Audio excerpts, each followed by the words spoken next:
রোজা রেখে যদি ইচ্ছাকৃতভাবে পানাহার করেন তাহলে সেটা বড় গুনাহ। রোজা রেখে কেউ ইচ্ছাকৃতভাবে খাওয়া দাওয়া করলে সেটা একটা বড় গুনাহ। তখন তাকে আল্লাহ তাআলার কাছে তওবা করতে হবে, আর রমজানের পরে জরিমানা হিসেবে তাকে রোজাটা রাখতে হবে। যদি এই খাবারটা মুখ দিয়ে নেওয়া হয় তাহলে রোজা ভেঙে যাবে, অথবা যদি নাক দিয়ে কোনো লিকুইড ভেতরে যায় তাহলেও রোজাটা তার ভেঙে যাবে। যেসব কাজে রোজা বাতিল হয়ে যায়। ডক্টর জাকির, এই প্রশ্নটা প্রথমবার শুনে অনেক সহজ মনে হলেও আসলে কিন্তু সেরকম নয়। কোনো কিছু খেলে বা পান করলে কি রোজা ভেঙে যাবে? এটাকে কি গুরুতর পাপ বলে ধরা যেতে পারে? এখন ধরেন একজন লোক বমি করল ইচ্ছাকৃতভাবে বা অনিচ্ছাকৃতভাবে, এখানে নিয়মটা কি একই রকম? বমি করলে রোজা ভাঙবে নাকি ভাঙবে না? যদি বমির কথা বলেন, আমাদের প্রিয় নবী মুহাম্মদ সাল্লাল্লাহু আলাইহি ওয়াসাল্লাম বলেছেন, এটা একটা সহিহ হাদিস, এর উল্লেখ আছে তিরমিজিতে, বুক অব ফাস্টিং, হাদিস নাম্বার 720। আমাদের নবী বলেছেন যে যদি কেউ অনিচ্ছাকৃতভাবে বমি করে তাহলে তার রোজা ভেঙে যাবে না, কিন্তু যদি কেউ ইচ্ছাকৃতভাবে বমি করে, ইচ্ছা করে বমি করে, তাহলে তার রোজা ভেঙে যাবে। এই হাদিস আরও এক জায়গায় আছে, সুনান আবু দাউদ, খণ্ড নম্বর 2, বুক অব ফাস্টিং, হাদিস নাম্বার 2374। আমাদের প্রিয় নবী বলেছেন যদি কেউ হঠাৎ করে বমি করে, মানে অনিচ্ছাকৃতভাবে হঠাৎ করে, তাকে সেজন্য জরিমানা দিতে হবে না। তার মানে রোজা ভাঙবে না, তারপরে তাকে রোজা রাখতে হবে না। কেউ যদি বমি করে ইচ্ছাকৃতভাবে, তাকে জরিমানা দিতে হবে, তার মানে এই রোজা তাকে পরে রাখতে হবে। তাহলে যদি কেউ বমি করে অনিচ্ছাকৃতভাবে, তখন তার রোজা ভেঙে যাবে না, সে রোজা থাকতে পারবে। তবে কেউ যদি বমি করে ইচ্ছা করে, যদি গলার ভেতরে আঙ্গুল দিয়ে বমি করে, অথবা পেটে চাপ দিয়ে বমি করে, অথবা এমন কিছুর ঘ্রাণ নেয় যেটাতে দুর্গন্ধ আছে, এভাবে ঘ্রাণ নিতে নিতে বমি করে, অথবা এমন কিছু দেখে যেটা খুবই অপ্রীতিকর আর সেটা দেখতে দেখতে বমি করে ফেলে, এই সবগুলোই হচ্ছে ইচ্ছাকৃতভাবে বমি করা। ইচ্ছে করে বমি করলে পরে আপনাকে সে রোজা রাখতে হবে। আবার যদি অনিচ্ছাকৃতভাবে আপনার বমি বের হয়ে আসে আর সেটা ভেতরে ঢুকিয়ে ফেলেন, তাহলে রোজা ভেঙে যাবে। যদি বমি আসতে থাকে অনিচ্ছাকৃতভাবে, তাহলে সেটা বের করে দেন, চেপে রাখবেন না, এমন হলে রোজা ভাঙবে না। কিন্তু যদি বের হওয়ার পর আবার ভেতরে ঢুকিয়ে ফেলেন, তাহলে আপনার রোজা ভেঙে যাবে। হ্যাঁ, রোজা ভেঙে যাবে যদি আপনি বমিটা গিলে ফেলেন। অনিচ্ছাকৃতভাবে বমি আসলে সেটা বের করে দেন, আপনার রোজা ভাঙবে না। আমাদের প্রিয় নবী বলেছেন যে আল্লাহ সুবহানাহু ওয়া তাআলা আমার উম্মাহকে ক্ষমা করে দেবেন যদি তারা ভুলে যায়, ভুল করে, অথবা যদি জোর করে কিছু করানো হয়। যদি কেউ ভুল করে কিছু করে বা মনে না থাকে অথবা নিরুপায় হয়ে, আল্লাহ তাকে ক্ষমা করবেন। শুধু ইচ্ছাকৃতভাবে খাওয়া দাওয়া করলেই রোজা ভেঙে যাবে, আর সেটা বড় গুনাহ। আল্লাহ আমাদের অনেক দয়া করেছেন, আলহামদুলিল্লাহ। নবী সাল্লাল্লাহু আলাইহি ওয়াসাল্লামের একটা হাদিসে কথা বলছে, এটার উল্লেখ আছে সুনান আবু দাউদ, খণ্ড নম্বর 2, বুক অব ফাস্টিং, হাদিস নাম্বার 2360। আমাদের নবী বলেছেন যে তোমরা যখন উজু করবে তখন নাকের ভেতরে বেশি পরিমাণে পানি নেবে, শুধু রোজার সময়টা বাদে। এ থেকেই বুঝতে পারছি নাকে বেশি পানি দেওয়া হলে যদি গলায় চলে যায়, তারপর চলে যায় পেটে, তাহলে রোজাটা ভেঙে যাবে। তাহলে নাক দিয়ে কোনো লিকুইড ভেতরে ঢুকলে সেটা পেটে চলে যাবে, গলার ভেতর দিয়ে, এরকম হলেও রোজা ভেঙে যাবে। তবে কেউ যদি অনিচ্ছাকৃতভাবে পানাহার করে, ভুলে খাওয়া দাওয়া করে, তার রোজা ভাঙবে না। আর রমজান মাসের প্রথম দিকে এই ভুলটা অনেকেই করে ফেলে। লোকজন অনেক সময় ভুল করে পানি খেয়ে ফেলে, আবার খাবারও খেয়ে ফেলে। তাহলে প্রথম কয়েকটা দিন লোকজনের এরকম হতে পারে যে মনের বলে খাবার খেয়ে ফেললো, অথবা হয়তো পানিও খেয়ে ফেললো। এখন কেউ অনিচ্ছাকৃতভাবে অথবা ধরুন ভুলে গিয়ে যদি কিছু খায় বা পান করে, তার রোজা ভাঙবে না। আমাদের নবীর একটা সহিহ হাদিস এই কথা বলছে, এটার উল্লেখ করা হয়েছে সহিহ বুখারীতে, খণ্ড নম্বর 3, বুক অব ফাস্টিং, হাদিস নম্বর 1933। আমাদের প্রিয় নবী বলেছেন যে যদি কোনো লোক অনিচ্ছাকৃতভাবে পানাহার করে, সে রোজাটা সম্পূর্ণ করবে। সে যা খেয়েছে বা পান করেছে সেটা আল্লাহ তাআলার তরফ থেকে। ডক্টর জাকির, রোজা অবস্থায় একজন লোকই রত গ্রহণ করতে পারে, অথবা কোনো ইনজেকশন নিতে পারে যেটাতে তার শরীর পুষ্টি গ্রহণ করবে? এটার কি অনুমতি আছে? শরীরে রক্ত নেয়ার কথা যদি বলেন, এই কাজটা পুষ্টি গ্রহণের ক্যাটাগরিতেই পড়বে। এখানে শরীরের ভেতরে রক্ত প্রবেশ করানো হয়, এজন্য এটাকে পুষ্টি গ্রহণের ক্যাটাগরিতে ধরা হয়। এটা তো অনেকটা খাবারের মতোই, কারণ খাবারটা প্রথমে পাকস্থলীতে যায়, তারপর রক্তে মিশে উপাদানগুলো রক্তের সাথে মিশে যায়। তাহলে শরীরে রক্ত প্রবেশ করাতে গেলে সেটাকে খাবার বা পানীয় গ্রহণ করার মতো বলে ধরে নেওয়া হয়, এতে রোজা ভেঙে যায়। একইভাবে যদি নাকের মাধ্যমে রাইস টিউব দিয়ে খাবার দেন তাহলে রোজা ভেঙে যাবে, এভাবে কিছু খাওয়ানো হলে রোজা ভেঙে যাবে। অথবা যদি ইনজেকশন নেন, এটা অনেকটা পুষ্টি গ্রহণের মতো, এক্ষেত্রেও তার রোজা ভেঙে যাবে। এমনকি কিডনি ডায়ালিসিস, এ ব্যাপারে আগে বলেছি যে আপনি কিডনি থেকে রক্ত নিলেন, সেটা বিশুদ্ধ করে তাতে বিভিন্ন উপাদান মেশালেন, তারপর রক্ত শরীরে প্রবেশ করালেন, এমন হলেও রোজা ভেঙে যাবে। যে কোনো ধরনের ইনজেকশন হোক ভেইনে অথবা হোক মাসলে অথবা অন্য কোথাও, পুষ্টি গ্রহণের কিছু না থাকলে ঠিক আছে, কিন্তু পুষ্টি গ্রহণের মধ্যে কিছু থাকলে রোজা ভেঙে যাবে। যদি এটা শুধু চিকিৎসার জন্য হয়, পুষ্টি গ্রহণ না হয়, তাহলে তার রোজাটা ভাঙবে না, সে তখন রোজা রাখবে। আমি শিওর এই উত্তর দেওয়ার সময় আপনি শরীরের ডাক্তারি আর আত্মার ডাক্তারি এই দুই অভিজ্ঞতাকেই ভালোভাবে কাজে লাগিয়েছেন। আমরাও জানতে পারলাম। আচ্ছা, 10টা কারণে আমাদের এই রোজা ভেঙে যেতে পারে। এগুলোকে দুটো ক্যাটাগরিতে ভাগ করা যায়। প্রথম ক্যাটাগরিটা হচ্ছে যে সেই কাজগুলো যেখানে আমাদের শরীরের ভেতরে কিছু ঢোকাচ্ছি।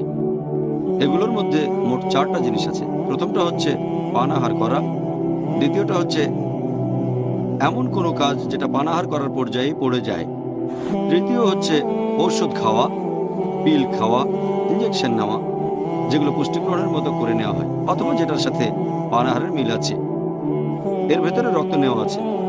4 নম্বর, এটা অনেকটা কিডনি ডায়ালিসিসের মতো, যেখানে রক্ত বের করা হয়, বিশুদ্ধ করা হয়, কিছু পুষ্টিকর উপাদান দিয়ে আবার শরীরে ঢোকানো হয়।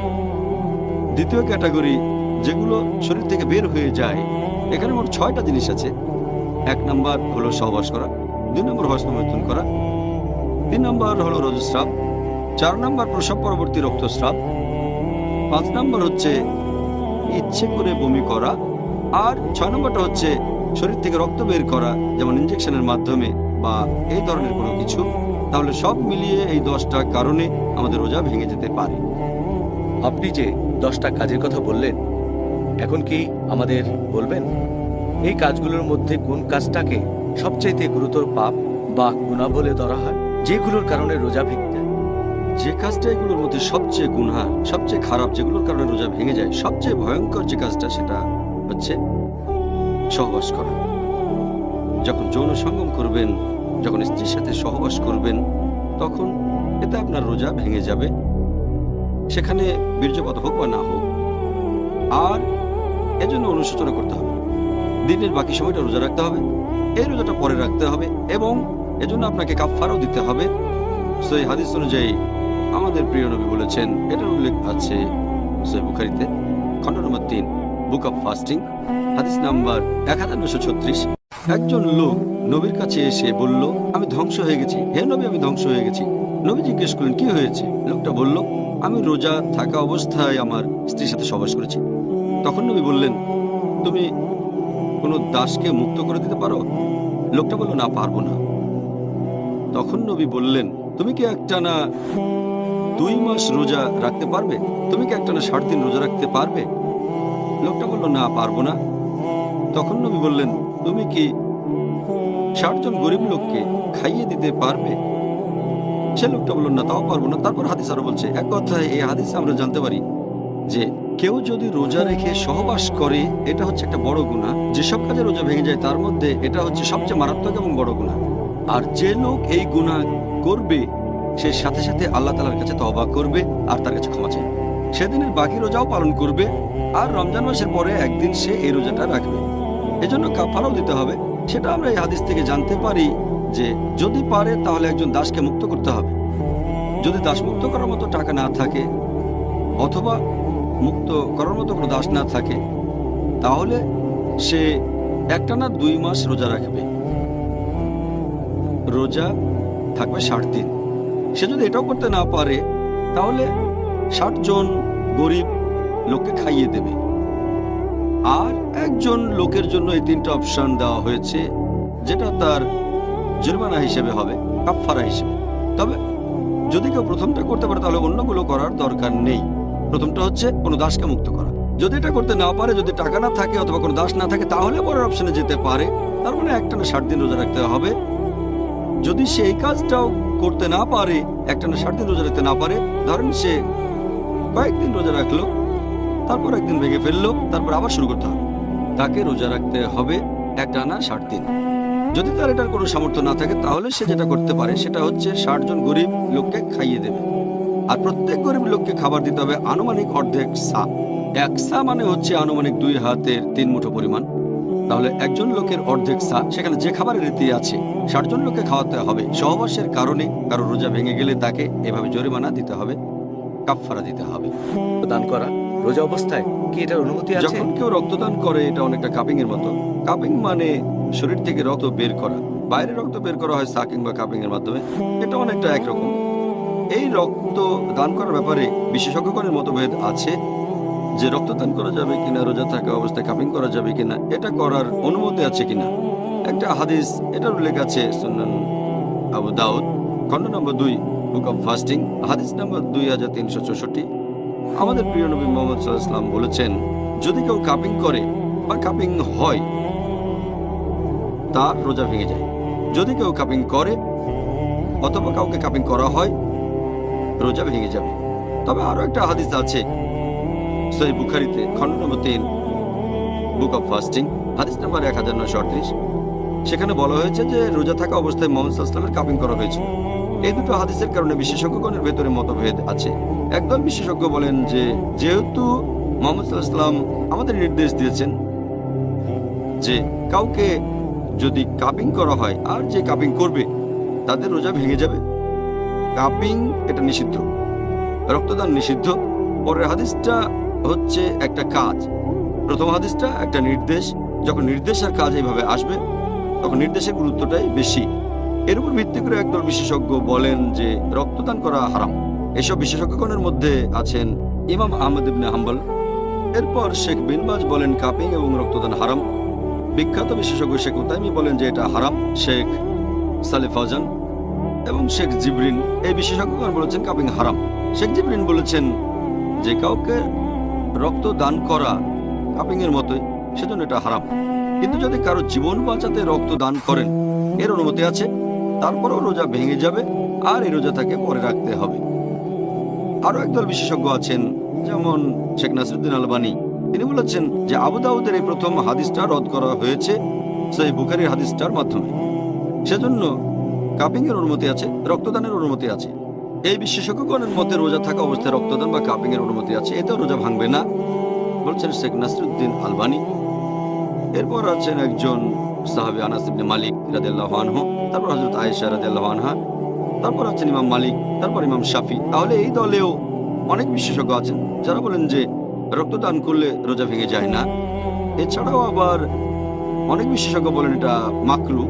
আবার অনেক বিশেষজ্ঞ বলেন যেহেতু আমাদের মধ্যে অনেক মতভেদ তাই রোজা অবস্থায় রক্ত না দেয় ভালো, দিতে চাইলে সূর্য ডুবার পরে।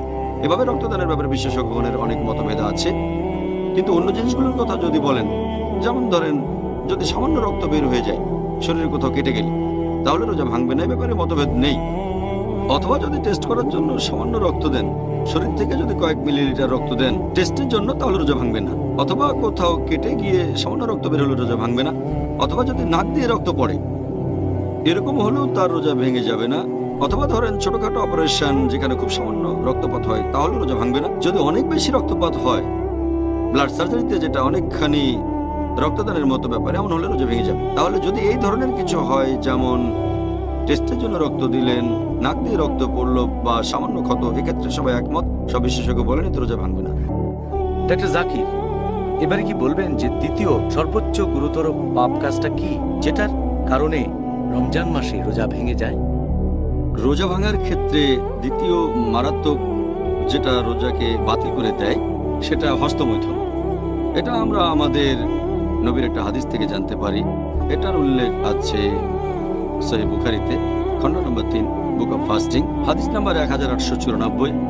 আমাদের নবী বলেছেন যে আল্লাহ সুবহানাহু ওয়া তাআলা বলেছেন যে আদম সন্তানেরা যেসব কাজ করে সেগুলো নিজের জন্য, শুধু রোজা বাদে, রোজা আমার জন্য, আমি তাকে পুরস্কার দেব।